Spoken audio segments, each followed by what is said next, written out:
I want to update you now on the escalating crisis in Haiti right now. Authorities have shut down the airport in Port-au-Prince as gang violence surges across the country. This morning, a Spirit Airlines flight from Fort Lauderdale was riddled with bullets as it was coming in for a landing. One flight attendant was injured and the pilot had to divert to the Dominican Republic to land safely. On Sunday, a council meant to reestablish order fired the interim prime minister and replaced him with a new leader. And the AP says fights broke out today between police and armed gangs in the capital.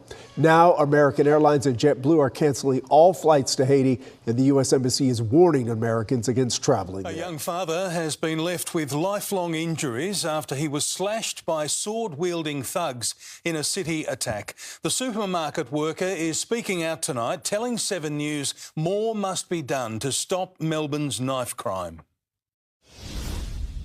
5 seconds of terror changing Mohammed Panihani's life forever. At that moment, I feel I died. It's happened like very quick. The 35-year-old armed himself with a mallet after 2 thugs stormed the Easy Mart on Swanston Street wielding giant swords. If I stay in that corner, they're going to kill me for sure. They demanded cash and cigarettes moments before one of the pair slashed Mohammed's hand in half. I saw all the wound outside, the blood, the muscle. Rolling on the shop floor in agony, customers rushed to his side. One used a flag to stop the bleeding. She jumped on my hand and she trying to stop the bleeding. I couldn't move. I hear everything. I can't move even my thumb. Mohammed only moved to Australia 6 months ago to complete his PhD, and he sends what little money he makes at the convenience store back home to his young family in Jordan. The father of 2 faces ongoing surgery. Doctors say he won't be able to use his hand for the next 12 months. I'm suffering when I use the restroom. 2 18-year-olds have been charged over the attack. A 15 and 16-year-old are also set to be charged. Because there is no laws charge the people, especially the teenage. Now all my employees, they're scared. They ask me I don't need to work alone, especially in the night shift. The store owner wants more police to patrol Swanston Street with violence on the rise. Tyra Stowers, 7 News. French farmers are preparing a wave of protests against a controversial trade agreement. The farmers argue that the deal between EU and Mercosur bloc of countries threatens their livelihood. They claim that the deal allows a surge of South American agricultural imports produced under less stringent environmental standards. And the deal is currently under negotiations and aims to open markets between the European Union and South America's Mercosur bloc. Now, this bloc includes countries like Argentina, Brazil, Paraguay, Uruguay. The farmers debated that it will lead to surge from the South American nations, undermining local agriculture. Protests are planned nationwide, including gathering at prefectures and traffic circles. Leading the charge are unions like Young Farmers, who oppose provisions that would allow duty-free imports of beef, poultry and sugar products they claim are produced under lower environmental and animal welfare standards. French President Emmanuel Macron has voiced concern over the deal, citing risks such as potential flooding of European markets with cheap Brazilian beef. Macron's stance was reinforced during his meeting with Argentine President Javier Milei in Buenos Aires ahead of the G20 summit.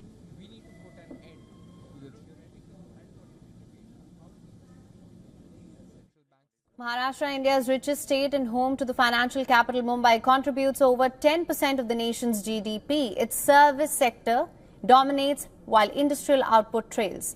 However, Maharashtra's once strong economic position has weakened.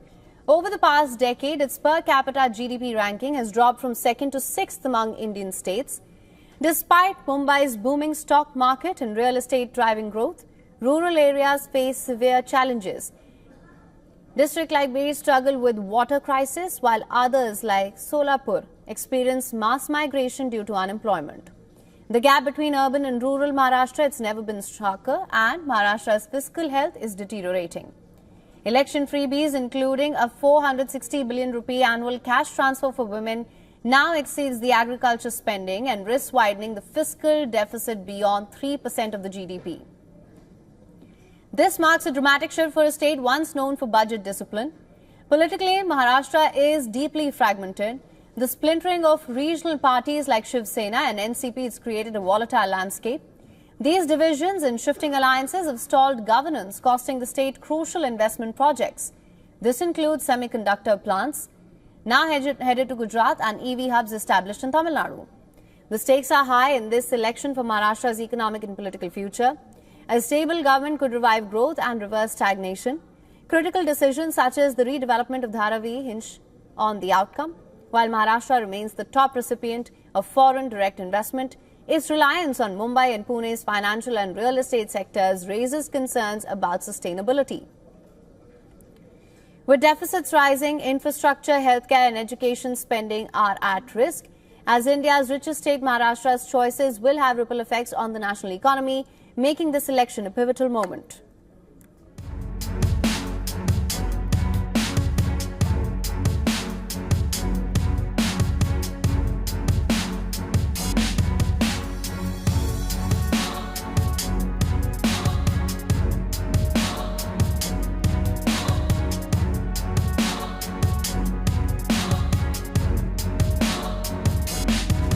Has unfolded in the strategic partnership between the Philippines and the United States. The two countries have signed an intelligence sharing agreement known as the General Security of Military Information Agreement. The pact is aimed at enabling a secure exchange of classified military information.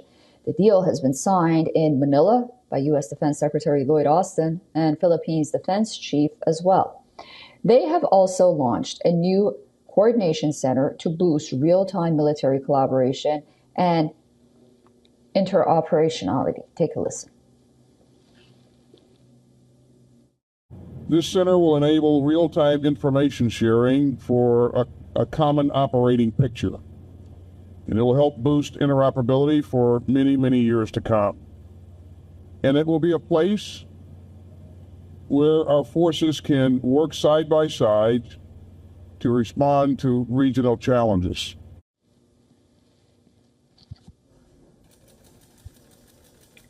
This agreement comes amid growing security concerns in the region, with the Philippines and the U.S. seeking to counter increasingly assertive actions by China.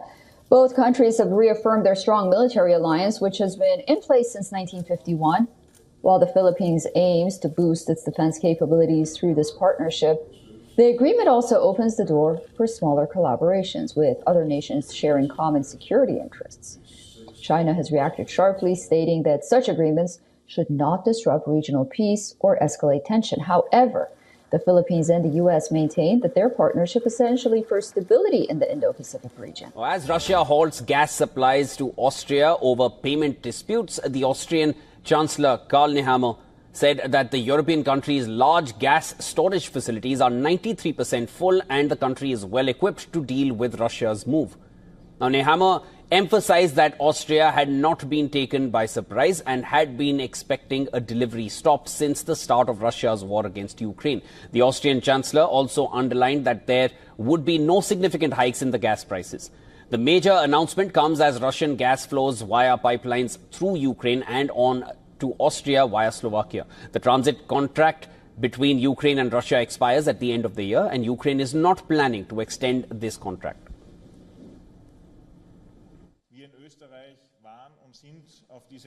We in Austria were and are prepared for these measures, and contrary to any Russian propaganda or disinformation campaigns launched even from within our own country, we are prepared for this situation. Nobody has to freeze in Austria. Our homes can be heated.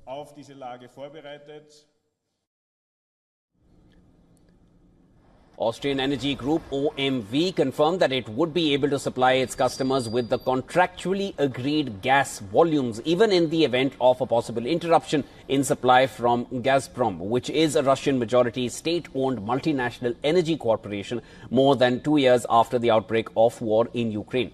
Austria is one of the last countries in the European Union to purchase the majority of its natural gas from Russia.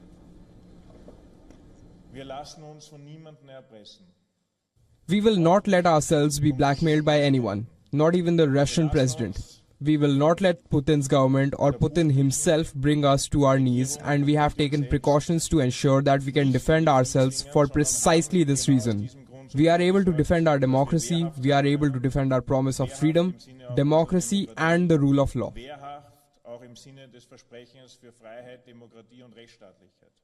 Now, before the Ukraine conflict began, Russia was the biggest single supplier of natural gas to Europe. However, it has now lost almost all of its European customers as the EU tries to reduce its dependence.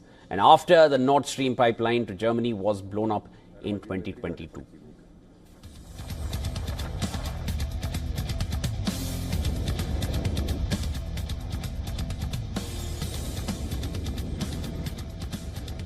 Joining us live from Washington, D.C. is John Erath, Senior Policy Director for the Center for Arms Control and Non-Proliferation in Washington and former member of the U.S. delegation to NATO. John, welcome back to WION. Russia has repeatedly given warnings that should deep strikes be permitted, then Ukraine would bring Russia in a direct confrontation with NATO.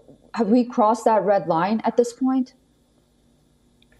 This is the same song that has been played by the Russians a number of times. They did it with fighter aircraft, with HIMARS missile systems, with tanks, with armored personnel carriers, with every type of assistance that has been provided to Ukraine before.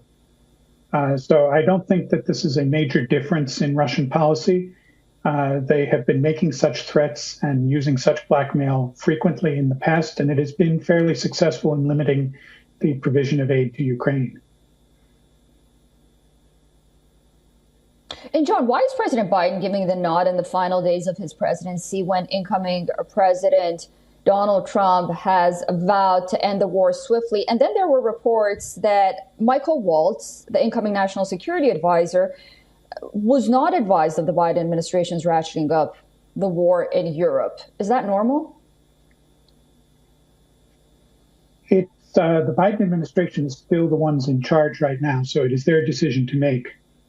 I don't know what specifically provoked the decision at this time. It's something that Ukraine has been asking for some time, and the consideration has been moving very slowly, as these things tend to do with the Biden administration and have in the past. So it's part of the normal pattern where the Biden administration has taken a very cautious approach to increasing the kinds of assistance going to Ukraine.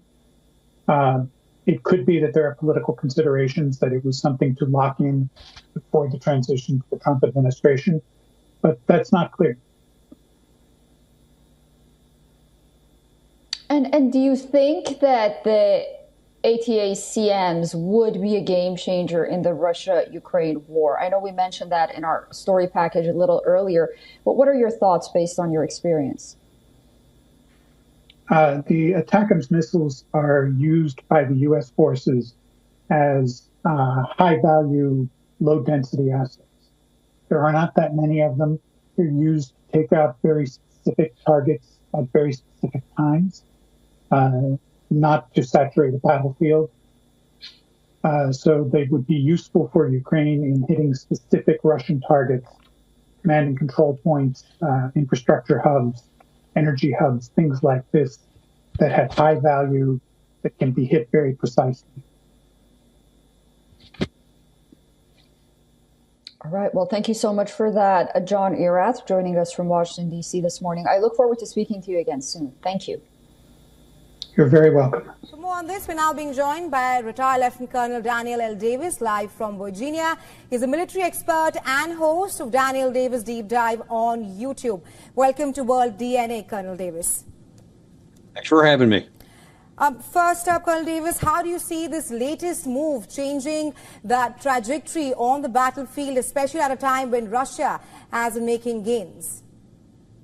Listen, this is a puzzling decision and a bit of a troubling one, that the Biden administration on the way out is going to now suddenly lift restrictions. If this turns out to be true, and I'm hoping that the results turn out to be different, because the Biden White House has not officially said this in public, and I hope that changes before now and like tomorrow, for example, when they're certainly going to be asking that question. The reason is these long-range missiles, there's two huge problems. One is it's not going to have any impact on the tactical fight at all because there's not enough of them. You may recall that last September when this issue came up and Zelensky was in the United States to try and get Biden and all the other NATO leaders to give approval for him to use long-range weapons. The Secretary of Defense, Lloyd Austin, said that's not going to change anything on the battlefield. And by the way, there's not enough of them, not for U.S., not for France, and not for Britain. So if that was true then, I assure you it's still true now. Second thing is that these missiles will almost certainly spawn a response from Russia. This is one of the few times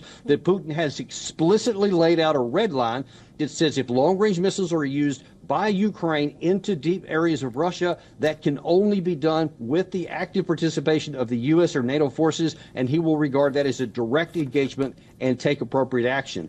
And it is just not a wise course of action to take such a risk, to wonder if Putin's going to do that for something that is going to provide almost no gain on the battlefield. Colonel Davis, and you mentioned a couple of these points. I just want to string them together. On his last few weeks in office, Biden finally gives that go-ahead, if reports are to be believed, after stalling on it for several months. There was no response from the U.S., and finally now they're giving a go-ahead, if reports are to be believed. At the same time, what you also mentioned, that for Russia, this is a red line. And Putin, in as many words, has said this: it will be a direct war between Russia and NATO if long-range weapons and that permission to use them inside Russia is given to Ukraine. At this point, is this what is Biden really trying to do here? Give a burning house to Trump to handle after he leaves? I mean, that's, of course, speculation. I don't know what his actual thought is, what the reported in the Wall Street Journal, New York Times, Washington Post earlier this afternoon. They claim that it's because the North Koreans are being used in Kursk, and they say that this is to send a signal. But listen, there's no signal to be sent. Russia has no shortage of men. They don't actually need 10,000 North Korean troops to continue to squeeze this purge into Kursk off. And Russia has been on a long-term offensive, and they have been methodically squeezing that thing down. They don't need those troops. And so this is not going to stop North Korea. I mean, I don't understand what logic anyone thinks that sending long-range missiles into Russia is going to deter North Korea. But the bigger question is this to give a burning house to President Trump, like you say, because there is no rational military position that the administration can claim to say, by us giving them these missiles now, something better could be in existence by January the 20th. There is no path to that. So we're left wondering what really is the Biden administration's intentions. Colonel Davis, from talking about the ramifications on the battlefield, I also want to speak about the diplomatic impact of this move. Do you think that this latest move puts Kiev in a better position to negotiate if ceasefire talks happen? Zero. In fact, I'd say it's probably the opposite. By taking this kind of aggressive action, I think it's going to make the Russian side less willing to have a negotiated settlement. This idea that somehow this Kursk intervention can be used as a negotiating chip, that somehow Russia would give anything anywhere else, especially in the east, in order to get back Ukraine, Kursk, they don't need that because they can take militarily. They have the wherewithal, they have the troops, they have the ammunition, and they have the time. So they're certainly not going to give anything away there. And this is only going to, I think, make Russia more angry if they hit these missiles deep. And it could cause them to push even harder on the Eastern Front and be less willing to negotiate, taking on the ground with military force what they want to accomplish. Colonel Davis, in recent weeks and ever since the result came out of the U.S. elections, Trump has already spoken with Russia, and Russia said, yes, they are willing to have talks. They're willing to hear if there is any proposal for peace. At the same time, recently, there were also talks between Putin and Olaf Scholz. Again, Russia is open to discussions. It seems like a talk could be somewhere down the tunnel, or there is some hope for that at this point, at least when they're ready to talk. Where do you feel that goes at this point if these reports are to be believed, or if Ukraine starts striking deep inside Russia? Yeah, without question, that is a possibility. Negotiated settlement, finally, is a path that has the potential, and I do stress potential because there's a lot. Russia's in the upper hand right now, and they would drive a hard bargain, and they would be in a position to actually come out with positive terms. But when you have Viktor Orban, Fico from Slovakia, Erdogan from Turkey, and now Olaf Scholz actually saying, hey, I'm willing to talk too, as you have the incoming American administration all saying they're willing to talk, Putin has expressly said, sure, I'm willing to talk, as he has throughout this entire 3-year war. So there's every reason to think that let's give that a chance. So then one might reasonably ask why the outgoing administration is potentially going to ramp up military action, which can't change the ground action on the battlefield, but could upset the potential for peace. And I think that's something that President Trump is probably going to have to address at some point. So you've made a lot of pertinent points there. That was Lieutenant Colonel Daniel Davis joining us from Virginia, military expert and host of Daniel Davis Deep Dive on YouTube. Always a pleasure speaking with you, sir. Thank you.